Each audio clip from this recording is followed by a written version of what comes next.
Amigos televidentes, vamos a dar la bienvenida a nuestro invitado especial aquí en Esferas de Poder, el licenciado Servio Tulio Castaños Guzmán, vicepresidente ejecutivo de la Fundación Institucionalidad y Justicia, FINJUS. Bienvenido, muchas gracias por acompañarnos una vez más aquí en Esferas de Poder. Gracias, Federico, por la invitación y bueno, vamos a ver cómo me someto yo a tu interrogatorio. Bueno, doctor, la verdad es que el panorama está candente en términos jurídico-políticos. Están los temas del Poder Judicial, figuras constitucionales sobre las cuales la FINJUS ha fijado criterios y ha creado doctrinas sobre ellas y ha hecho propuestas, muchas de las cuales han sido acogidas. Así es. En fin, que tenemos un panorama interesante y que amerita que se despeje jurídicamente cualquier incógnita que se tenga. Pero comenzando por el Poder Judicial, doctor, ya se está agotando el tiempo a través del cual la Constitución establece que se cree el Consejo General del Poder Judicial, pero también está cerca el plazo de la creación del Tribunal Constitucional y los cambios también que amerita el Poder Judicial. ¿Qué opina la Fundación Institucionalidad y Justicia sobre todo este debate jurídico? Tú sabes que la reforma constitucional prácticamente va a terminar siendo un punto de partida en la República Dominicana, en donde vamos a arrancar de nuevo muchísimas instituciones del Estado, porque hay unas que han sido creadas que no existían en la República Dominicana. Y ciertamente la Constitución estableció unos tránsitos, un tanto para que se puedan instalar estas instituciones. Pero déjame decirte lo siguiente, porque he visto en esta semana a algunas personas, por ejemplo a Fran Martínez, que fue el presidente de la Comisión de Verificación de la Asamblea Revisora, manifestando su preocupación sobre lo que tú preguntas. Tú sabes que el presidente de la República nombró comisiones a los fines de que se fueran instrumentando las leyes que como consecuencia de la reforma constitucional son inminentes. Y evidentemente está la del Consejo General del Poder Judicial.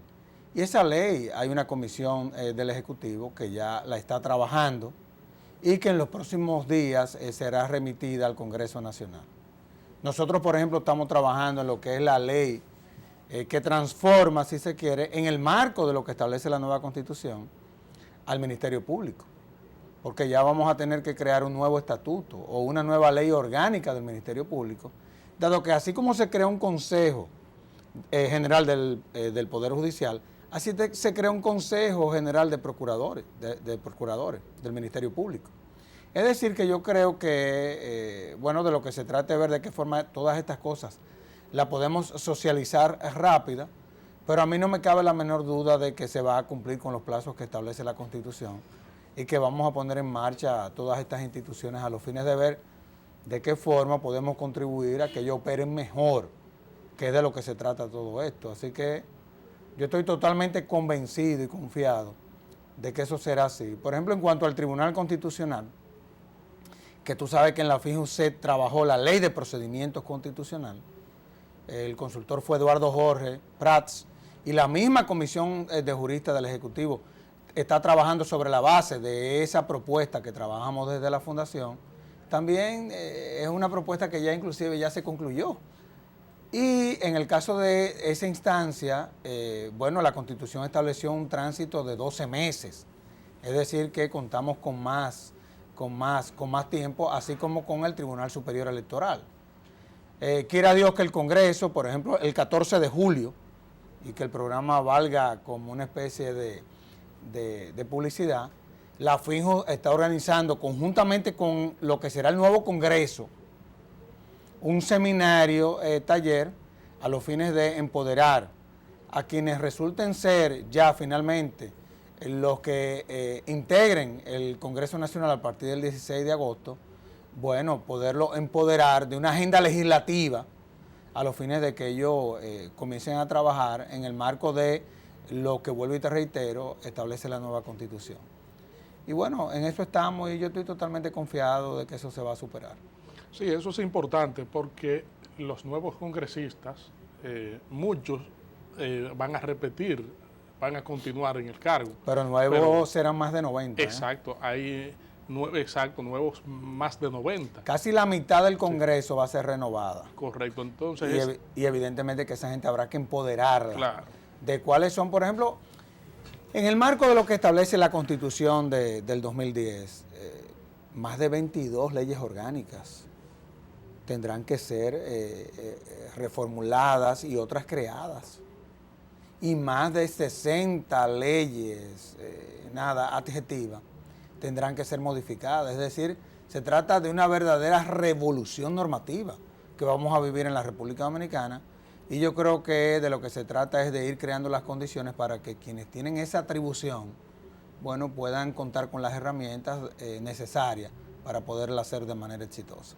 Si bien es cierto que la Fundación Institucionalidad y Justicia preparó con mucha antelación un anteproyecto de ley de procedimiento constitucional, pero para que se puedan designar los nuevos jueces del Tribunal Constitucional y los de la Suprema Corte de Justicia, así como los del Superior Electoral, deben crearse esas leyes orgánicas, claro, para que puedan ellos ajustarse a esos procedimientos. Por ejemplo, mira, lo que tiene que ver con el Consejo Nacional de la Magistratura, ahí evidentemente se tiene que trabajar una ley, porque ya el Consejo Nacional de la Magistratura tiene un carácter de permanencia.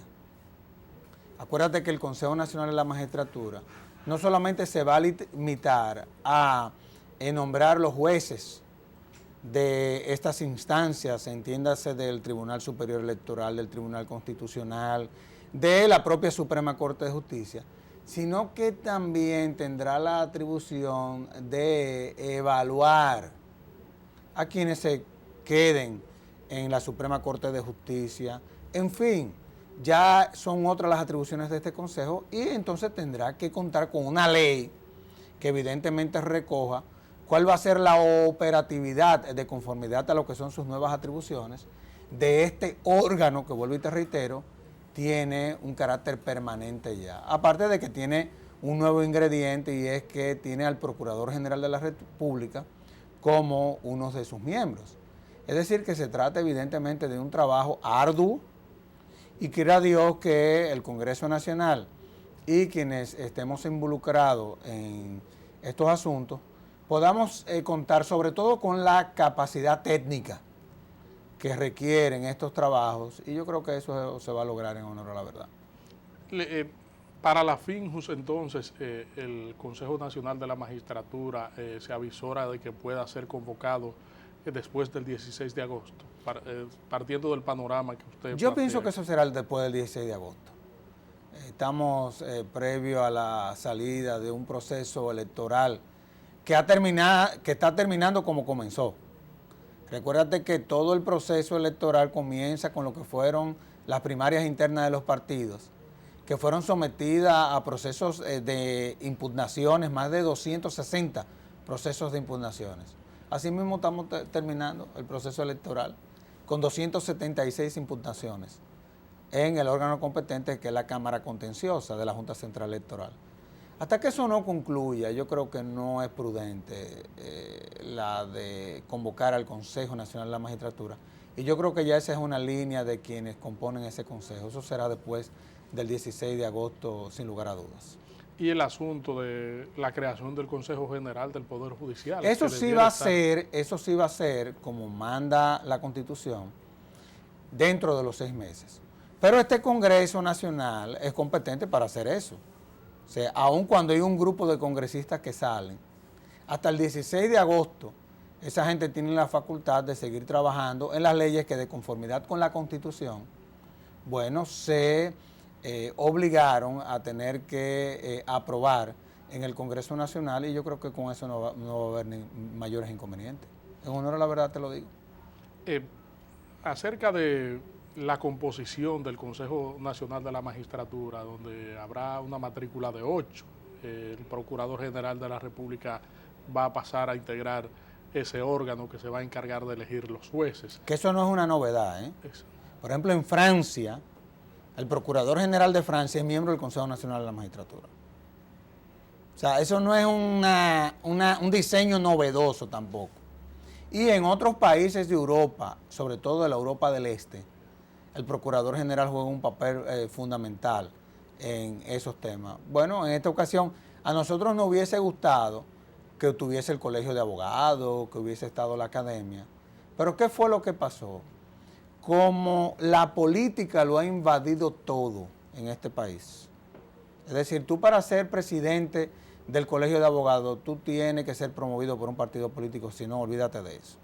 Hasta para ser rector de la UAS, te tiene que promover un partido político. Para tú ser el presidente del Colegio Médico, del presidente del Colegio de Arquitectos e Ingenieros. Es decir, la política lo ha invadido todo. De la ADP. De todo. Entonces, si eso es así, no tiene ningún sentido que una institución como esa forme parte del Consejo Nacional de la Magistratura, porque a fin de cuentas va a ser el partido político que él promovió esa directiva la que va a incidir, y vamos a seguir tratando de democratizar el Consejo, llenándolo de políticos. Y así no se puede. Entonces, en esta ocasión, como este país no está maduro todavía, como para que instituciones de esa naturaleza formen parte de esos órganos, bueno, lo que se decidió fue dejarlo afuera, que es una cosa lamentable, déjame decirte. Pero el problema es que la causa de esa situación es, vuelvo y te reitero, los partidos políticos que lo han invadido todo.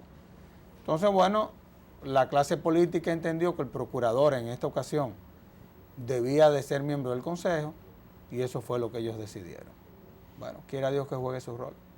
Mire, sin lugar a dudas que el tiempo está caldeado a nivel jurídico político actualmente. Se habla de la figura de la reelección presidencial, pero eso es una necedad, el planteamiento de modificación constitucional cuando todavía no se ha aplicado, etcétera. Entonces, es bueno moderar el debate con argumentos legales concretos y válidos. ¿Qué usted opina sobre todo eso? Mira, yo creo que eso no merece...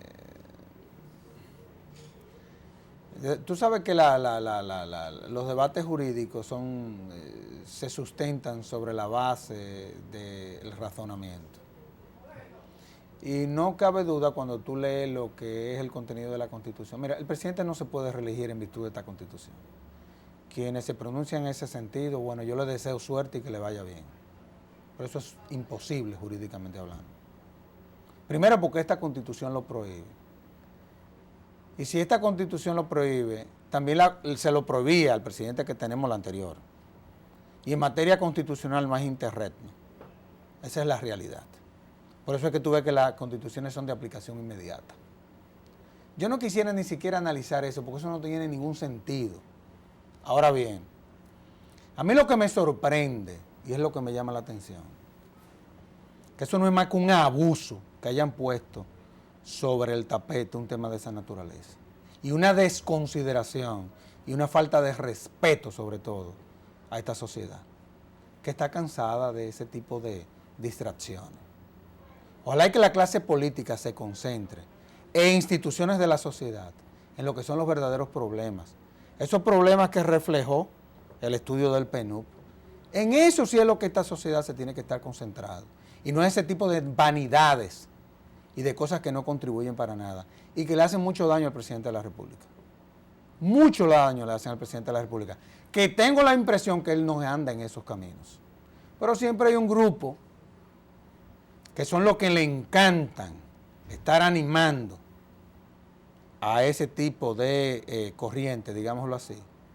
Y evidentemente yo creo que eso no es más que una necedad y una falta de respeto a una sociedad que la acabamos de someter a un proceso electoral traumático, porque reflejó una crisis en el sistema de partido, una crisis profunda en el sistema de partido, y que acabamos de salir de un proceso de reforma constitucional que duró más de 2 años, para que nos vengan con esa cantaleta ahora.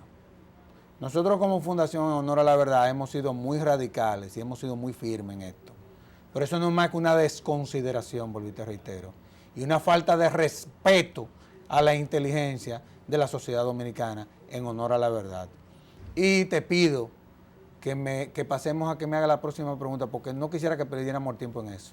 Bueno, después de la pausa, doctor, con su permiso, regresamos con nuestro invitado especial aquí en Esferas de Poder. Amigos televidentes, retornamos aquí con nuestro invitado especial, el licenciado Servio Tulio Castaños Guzmán, vicepresidente ejecutivo de la Fundación Institucionalidad y Justicia. Si bien es cierto que es un tema que mucha gente no quiere tratar, pero a la ciudadanía hay que hablarle con toda la propiedad y con todo el conocimiento legal para que siga empoderándose de este debate. El caso de la Suprema Corte de Justicia, por ejemplo, que se avisoran probables cambios ahí, ¿no? Y ya tendríamos una nueva instancia con igual jerarquía que los jueces de la Suprema Corte de Justicia, que es el Tribunal Contencioso, el Tribunal Constitucional. Doctor, ¿cómo usted avisora los cambios que deben producirse tanto a lo interno como a nivel de los órganos que van a incidir en la designación y en la evaluación de los jueces de la Suprema Corte de Justicia y los que vayan a entrar nueva vez? Claro, o los que vayan a entrar como jueces nuevos, que el Consejo General del Poder Judicial jugará un papel fundamental en ese procedimiento. Claro que sí. Mira, a mí no me preocupa tanto la Suprema Corte de Justicia en esta ocasión, porque la Constitución establece que un 75% vendrán de la carrera y todo el mundo sabe en este país, porque las evaluaciones están ahí, quiénes son los que están en listas. Y lo otro vendrán de la academia, si se quiere, es decir, de afuera, que es un 25%, serían probablemente 2, no más de 3. Pero el resto, la Constitución establece quiénes son, y los que vienen de afuera establece cuáles son los requisitos. Quiera Dios que eso se dé sobre la base de la transparencia, y todo el mundo sabe cuál es el perfil que debe de tener un presidente de la Suprema Corte de Justicia en caso de que su vero no sea ratificado y en el hipotético caso de que pongan a otro. Todo el mundo sabe cuál es el perfil. Ahora, el Tribunal Constitucional, quiera Dios que aquí vivamos un proceso similar al que se vivió en el año 97, en donde todo ese proceso inclusive hasta se televisó. Y bueno, y hemos visto cómo esta Suprema Corte de Justicia, a pesar de sus sombras, hizo un trabajo durante estos casi 13 años que tiene ahí. Es más, esta Suprema Corte de Justicia inclusive fue capaz de agotar la reforma judicial del año 94, hasta tal punto de que fue su presidente quien comenzó a hablar de la segunda ola de la reforma judicial. Entonces, ¿a qué nosotros aspiramos en la Fundación? A que los jueces de las demás instancias y de los mismos jueces del Poder Judicial, los que sean electos por sus méritos y también que sean personas de reconocida honestidad. Oye, porque tú puedes ser eficiente y no honesto. Entonces, evidentemente que en esta ocasión nosotros queremos que confluyan tanto la capacidad como la honestidad de quienes terminen conformando esos órganos. Un tribunal constitucional, para que tú tengas una idea, es una instancia sumamente poderosa, pero sumamente delicada. Porque ¿qué es lo que te hace un tribunal constitucional? Que controla el poder. Cuando el poder se desenfoca, aparece este órgano y es el que controla el poder. Por eso es que tú ves que cuando tú no encuentras que en una sociedad, sobre la base de lo que es el control concentrado de la constitucionalidad, no se dan enfrentamientos entre esa instancia y los demás poderes, es porque no hay justicia constitucional, porque la justicia constitucional es conflictiva. Si eso es así, imagínate tú cuál debe de ser el perfil de quienes ocupen las posiciones de los jueces que integrarán el Tribunal Constitucional. Y bueno, y así sucederá con el Tribunal Superior Electoral, que es otra instancia delicada, cuya diseño es novedoso, y te voy a decir por qué. Siendo un tribunal jurisdiccional, no ya una cámara, tú te encuentras con que sus miembros, aun cuando lo elige el Consejo Nacional de la Magistratura, la naturaleza de esos jueces no son jueces en sí porque no son de carrera. Fíjate que serán nombrados solamente por 4 años y serán removidos cada 4 años. No serán jueces de carrera. A nosotros nos hubiese gustado, por ejemplo, que la jurisdicción electoral hubiese caído en la jurisdicción contenciosa administrativa que se constitucionalizó, cuya ley también la estamos haciendo en la Fundación Institucionalidad de Justicia. Entonces, eso no se pudo. Bueno, se creó este órgano. Bueno, pero con esas cualidades, sus miembros no son jueces. Tú dirás, bueno, pero Servio Tulio, no pueden ser jueces porque es un órgano político. Bueno, esa fue la razón por la que se decidió que eso fuese así. Pero honestamente a nosotros nos hubiese gustado que hubiesen sido jueces de carrera, que hubiesen venido, por ejemplo, del tren judicial, un tanto como para poder garantizar la especialización en esa área que muchas veces hace falta. Esa es la realidad. Pero resumiéndote, nosotros lo que quisiéramos es que se pueda crear mecanismos en donde participe inclusive la sociedad, no en cuanto a estar proponiendo gente, sino en cuanto a la defensa de perfiles y de mecanismos de transparencia en todo lo que será este proceso de elección. Ciertamente lo que usted plantea sobre el perfil y la capacidad y el razonamiento que debe tener el Tribunal Constitucional, particularmente sus miembros, sobre cuestiones políticas, es importante hacer énfasis en ello, porque, por ejemplo, tenemos el caso de Honduras, que está sumido en una grave crisis, claro, producto de una decisión de la Sala Constitucional, y hay muchísimos ejemplos sobre choques que se han producido entre el Tribunal Constitucional y la Suprema Corte de Justicia. Pero ojo, la decisión de lo que fue el Tribunal Constitucional de Honduras, desde el punto de vista de lo que eran sus atribuciones, era una visión correcta. Lo que pasa fue que ella sometió al orden al poder. A un poder que quería realizar un referendo que el órgano competente le había prohibido. Y ese tribunal, como instancia que está para entonces controlar el poder, enfrentó ese poder. Ojo. Es decir, lo que hizo el Tribunal Constitucional hondureño fue lo que hizo el mismo Tribunal Constitucional colombiano con Uribe, que le dijo, no, usted no va. Usted no va, ¿por qué? Primero, porque usted dijo que usted no iba. Y segundo, porque usted comenzó a recaudar suma de dinero para su eventual campaña política, sin a usted haberlo autorizado el órgano competente. Cuando tú lees esas 300 páginas de ese Tribunal Constitucional colombiano, que eso te lleva al centro de la reflexión a cualquiera, tú dices, oye, pero la verdad es que qué pena que en este país no hayamos tenido eso. Por ejemplo, desde la caída de Trujillo, porque no hubiéramos evitado tantos problemas en este país, sobre todo desde el punto de vista de orden político. Entonces, ojo con eso, que es todo lo contrario. Entonces, por eso te digo la importancia de que los miembros de este órgano cuenten con la capacidad y con el perfil, porque otra cosa, el Tribunal Constitucional tampoco sus miembros van a ser de carrera. Por eso es que tú ves que los miembros del Tribunal Constitucional son elegidos por 9 años y después que terminen esos 9 años, ahí no hay reelección, se van para su casa. ¿Por qué? Porque a los tribunales constitucionales no se va a hacer carrera. Por eso es que no se requiere.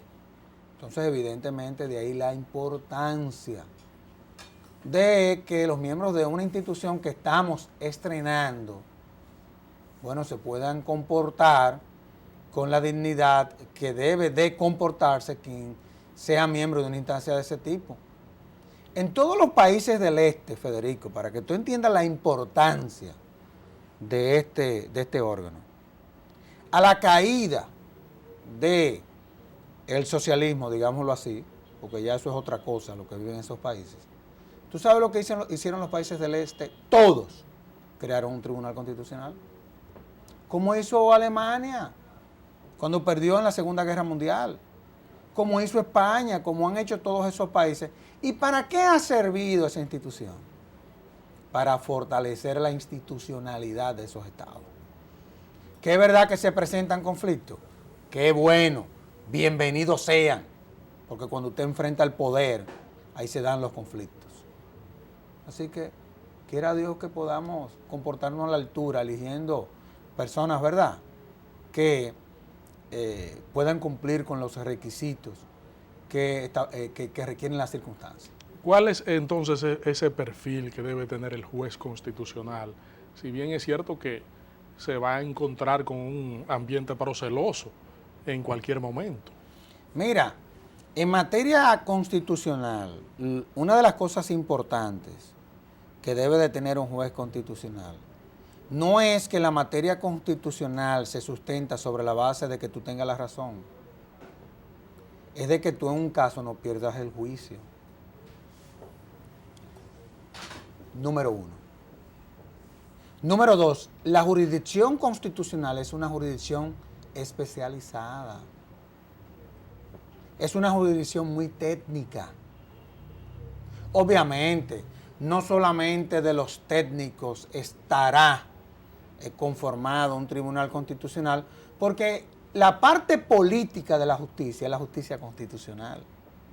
Entonces, tú vas a ver que los tribunales constitucionales, y el nuestro no será la excepción, habrán uno que dos o tres o cuatro políticos ahí adentro. Porque la jurisdicción constitucional rompe con la lógica de la justicia.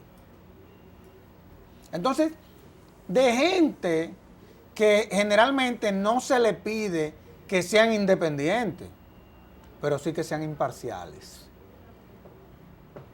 que son cosas diferentes. Oye, lo que es la lógica de esto, de una instancia de esta naturaleza. Y bueno, y a eso es lo que estamos aspirando a la Fundación. Gente que sea emocionalmente estable y que cuando se presente el conflicto lo resuelva sobre la base de la razón. Sí, porque una decisión tomada bajo un temperamento ebulliente lo echa a puede perder todo. echarlo a perder todo. Ahí es donde se pierde el juicio. En materia constitucional, el que se entusiasma fracasa.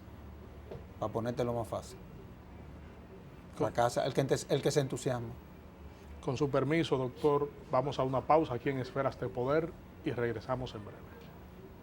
Mire, aquí en el país se está debatiendo constantemente el tema de la criminalidad, de las nuevas formas de cometer crímenes. Así es. De los encargos, del comportamiento del narcotráfico y una serie de temas que tienen que ver con la seguridad ciudadana. Desde su punto de vista, ¿cuál es el derrotero que debe tomar la política criminal del país para tratar de afrontar un crimen nuevo, un crimen, mejor dicho, que cada día más se tecnifica, sofistica sus mecanismos y sus estrategias? No, y que cada día más corrompe nuestras instituciones. O sea, son los que dirigen las instituciones los que viven denunciando que las instituciones que dirigen están infiltradas. Yo sostenía la tesis en esta semana en un estudio que le hice a un medio de comunicación sobre seguridad ciudadana, que es uno de los temas, y tú lo sabes, que a mí me fascinan, en honor a la verdad. Me fascinan porque para tú abordarlo tú tienes que tener una visión integral.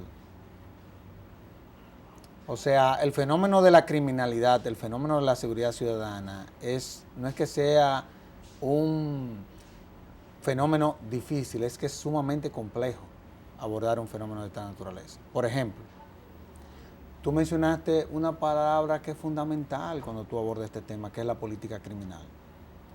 Pero en la República Dominicana la gente cree que la política criminal se limita a lo que es la persecución del crimen. Y la política criminal de un Estado tiene varios componentes. Por ejemplo, la prevención. Por ejemplo, lo que tiene que ver con el manejo de las cárceles. Y eso lo podemos ver con datos, para que tú veas cómo las cárceles contribuyen a aumentar o a disminuir el crimen de un país. Y te lo voy a poner bien fácil. Cuando tú haces los estudios, y ya nosotros los hicimos, en cuanto a los niveles de reincidencia en el viejo modelo penitenciario, tú te encuentras con que más de la mitad de nuestros internos reinciden. Cuando tú te vas al nuevo modelo, que es otra la visión, y en donde se ha establecido un orden, no pasan del 4%. Cuando tú te encuentras que en un país muchas veces se demuestra la deficiencia, y eso lo demostró el estudio del PNUD que se puso a circular, en cuanto a lo que son los diseños de su política preventiva, evidentemente de que tú ya tienes un problema que se va a reflejar en los niveles de criminalidad. Es decir, nosotros estamos acostumbrados aquí a abordar el tema de la criminalidad, no por sus causas, sino por sus consecuencias. Entonces, ¿cuáles son las causas que están generando este problema? No es de que la implementación de un código. Y la modificación y el endurecimiento. Es que eso no va a resolver nada. Que modifiquen lo que quieren. No hay ningún problema. Pero como yo sé que eso no va a resolver nada, porque los códigos intervienen, no previenen. Pero que lo modifiquen, tampoco hay problema con eso. Cuando tú te encuentras con un informe del PNUD refleja que hay exclusión en la educación, en el trabajo, en la salud, evidentemente que esos son los cargos de cultivo de la criminalidad. Y hasta que no entendamos eso aquí, que esas son las causas de la criminalidad, las causas fundamentales, porque podrán haber otras, evidentemente que vamos a seguir abordando el problema de una forma equivocada. Cuando tú te encuentras que nuestras instituciones que deben de velar por darle respuesta al problema se han convertido en parte del problema, evidentemente que tú tienes que hacer una especie de reingeniería, pero tú también someterte a una perestroika, que es a lo que yo creo que nos puede someter ese informe del PNUD, que para lo que va a servir es para una especie de diagnóstico en donde tú podrás elaborar hipótesis de trabajo y finalmente tú poder diseñar políticas públicas para tú darle respuesta a esta situación. Cuando tú te encuentras que no hay una armonía entre el Ministerio Público y la policía para poder abordar el tema de la criminalidad con seriedad, evidentemente que tú vas a tener problemas. Hasta que este país no entienda que el Ministerio Público es el jefe, el que coordina la persecución y no la policía, vamos a seguir teniendo problemas en cuanto a lo que tiene que ver con la seguridad pública en la República Dominicana. Mira, uno de los casos más emblemáticos es el caso de la ciudad de Nueva York. Cuando Giuliani llegó a la alcaldía de Nueva York, que es el gobierno local, es el jefe de la ciudad, él le dijo al presidente de entonces: mire, yo tengo un problema y yo necesito la asistencia del gobierno federal. Tengo un problema porque todas las instituciones están infiltradas. Y yo entiendo que lo primero que tenemos que atacar es al monstruo desde adentro. ¿Tú sabes qué es lo que pasó? Metieron preso como a 60 políticos que estaban metidos en todas esas sinvergüenzadas. Metieron preso a más de 300 y pico de policías, pero preso, no está con relajo, depurando gente y mandándola a su casa. A un diputado lo mandaron a la cárcel, que estaba desde el Congreso propiciando vagabunderías. Y niveles de criminalidad que andaban o sobrepasaban el 30 por cada 100.000, los redujeron a 4 y se terminó el problema. Por eso es que nosotros hemos dicho de la Fundación que nosotros entendemos que el presidente Fernández debe de intervenir esas instituciones. Y es más, hemos propuesto, pero con seriedad y sin daño, sin ánimo de hacerle daño a nadie, porque es un problema institucional. Nosotros entendemos que los organismos de inteligencia van a tener que renovarse en la República Dominicana. No, pero no está cambiando gente, porque eso no resuelve el problema. Es cómo están abordando la seguridad. ¿Tú crees que es justo que un presidente de la República, los organismos de inteligencia de este país, lo hayan expuesto a que haya ido, de que inauguró una torre, cuyo patrocinador era uno de los más grandes delincuentes de España, reconocido? O que Figueroa Agosto convivía en este país con sectores de poder durante 10 años, habiendo sido condenado a 209 años en Puerto Rico. ¿Tú crees que es posible que el caso de Paya se descubrió porque se mataron entre ellos? Que el caso de la avioneta se supo porque la avioneta se cayó. Pero así no se puede abordar el tema de la criminalidad.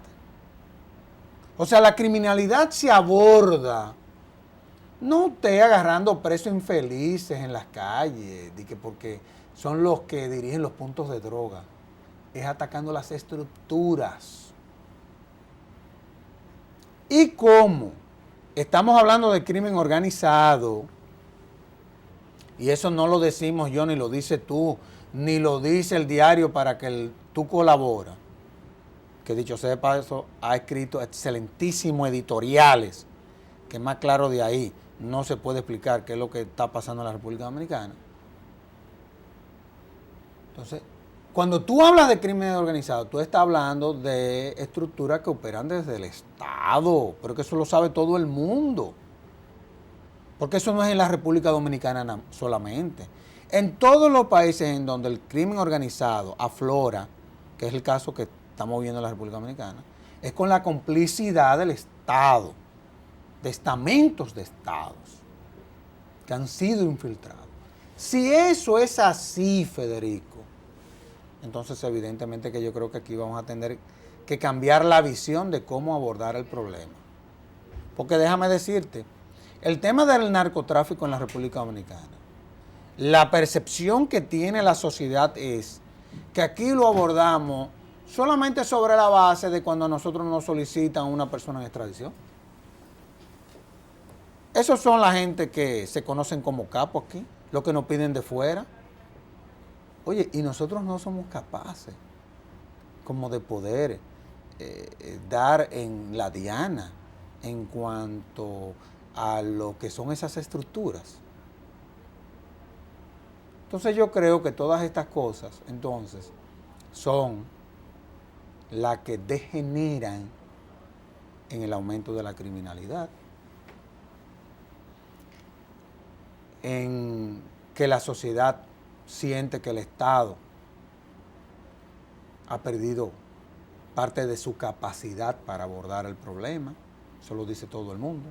Las propias instituciones lo han admitido. Cuando se dan situaciones como esa, el ciudadano, al sentirse desprotegido, no se siente comprometido. Porque ¿cuál es la relación que se da entre el Estado y la sociedad? De que yo te protejo y tú me obedeces. Esa es la relación. Pero si tú no me proteges... Bueno. Es muy complejo todo esto. Eso es cierto, sí. Bueno, lamento que el tiempo se haya terminado en una conversación tan interesante que hace un aporte tan relevante frente a la población dominicana, como siempre lo hace usted cada vez que aborda los temas. Gracias, Federico. Con toda la responsabilidad y el conocimiento de la situación jurídico-política que le caracteriza aquí en el país. A ustedes, amigos televidentes, les agradezco que nos hayan acompañado aquí en Esferas de Poder. Y queremos invitarle para que el próximo domingo estén con nosotros aquí en Esferas de Poder. Federico Méndez les desea buenas tardes.